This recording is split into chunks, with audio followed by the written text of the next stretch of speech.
Hey, what's up, everybody? True Boxing here. Thank you for coming back to Get Hit with the Truth. So today, doing the What's Next on Gary Antuane Russell, the undefeated 140-pound junior welterweight contender who threw himself firmly into the mix with a 10th round TKO victory over Viktor Postol. I'll say controversial TKO win because most people, myself included, didn't feel that that fight should have been stopped in the 10th round. But be that as it may, Gary Antuane Russell was controlling the fight and the action. I mean, it was a competitive fight. Viktor Postol, the former champ, was fighting back. He was throwing good counter shots and landing good counter shots, but he couldn't keep up with the work rate that Russell was putting out there. Russell was just outworking him, beating him to the punch, and also was controlling the action, and that spells he was winning rounds.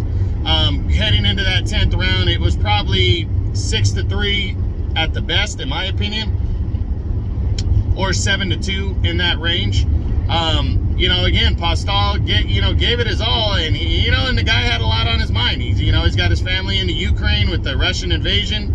He went forward with the fight, and tough loss for him, especially since it was stopped prematurely. But he's for Russell, this was huge. This guy hadn't really beaten anybody big, and he comes in against a top 5 guy. I mean, Postol was my number 5 junior welterweight in the world, and Russell came in and cleanly won a 10-round fight. So, whether you think it was a premature stoppage or not, he was going to win a decision. So, and he was convincingly going to win. So, that really firmly puts himself in the mix at 140 pounds, in a 140-pound division that looks like it's about to be wide open, because Josh Taylor looks like he's going to be giving up his belts, and who knows who the hell's going to get a shot after that. So now the big question is, what's next for Gary Antuane Russell following that win over Postol? And I'm just going to do a quick run through the top 10. Now, this is a PBC guy, remember that. So Josh Taylor, not likely. He's probably moving up to 147. He's with Top Rank anyway. So Jose Ramirez, a Top Rank guy, not likely. Unless it's a mandatory fight, which I don't think it is. Ramirez looks like he would be in line for the WBC title against Jose Zepeda. Number 3 is Jose Zepeda. Looks like if he fights for the title next, which he's in line, it's probably going to be a rematch with Jose Ramirez for the vacant belt. Number 4, Regis Prograis. I would love to see this fight, but I'm not sure Prograis would want this fight. Prograis is a very good former champion, but he's trying to lobby himself into position for a big fight, and right now he hasn't been too keen on taking on some of the other guys, to get to that big fight status again, like the Josh Taylor. So I'm leaning towards the no, although the fight is makeable. The promoters get along. The fight is makeable, but I'm not sure it's going to happen. We already talked about Postol. Sandor Martin, coming off that big upset win over Mikey Garcia. I'd like to see that showdown, but I don't think it happens. But hey, maybe Al Heyman and the PBC will pay him a shitload of money to come over and fight. That way he can make more of a statement.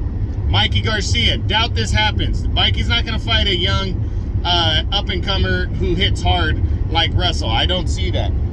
Number 8, Jose Pedraza. He's coming off the loss to Jose Ramirez, so I doubt.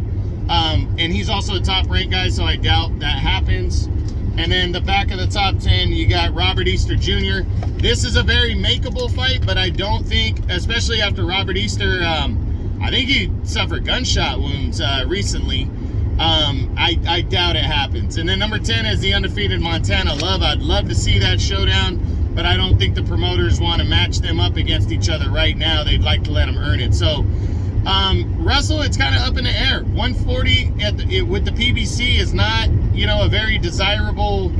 There's not a lot of PBC fighters at 140 pounds, so it's not likely that we see Gary Russell get a crack at one of those guys. But I'd still like to see him in the mix for something, because he beat a very good former world champion.